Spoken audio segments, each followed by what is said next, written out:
এই এসআইআর এর পদ্ধতিগত যে ত্রুটিগুলো রয়েছে এগুলো নিয়ে যদি কেউ সরব হয়ে থাকে একমাত্র তৃণমূল হয়েছে। গায়ের জোরে মানুষকে লাইনে দাঁড় করিয়ে জীবিত মানুষের নাম গায়ের জোরে কেটে দেওয়া, বাংলার ক্ষেত্রে নিয়ম আলাদা, বিহারের ক্ষেত্রে নিয়ম আলাদা, এই দ্বিচারিতা তো হতে পারে না। এর বিরুদ্ধে তৃণমূল কংগ্রেস যেভাবে কোর্টে, মাঠে, পার্লামেন্টের ভিতরে বাইরে লড়াই করেছে, সিপিএমও তো একটা রাজ্যে ক্ষমতায় রয়েছে, সিপিএমের এখানে অনেক নেতা রয়েছে, তাদের তো কেউ বারণ করেনি।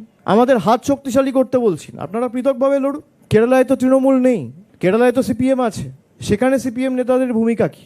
গতকালও তো আপনারা দেখেছেন এসআইআর নিয়ে সুপ্রিম কোর্ট যে রায় দিয়েছে, কোথাও তো ভাই ইলেকশন কমিশনার সিইওর উপর অনাস্থা রয়েছে, সেই জন্য জুডিশিয়াল অফিসারদের অ্যাপয়েন্ট করার কথা বলা হয়েছে, নাহলে করবে কেন?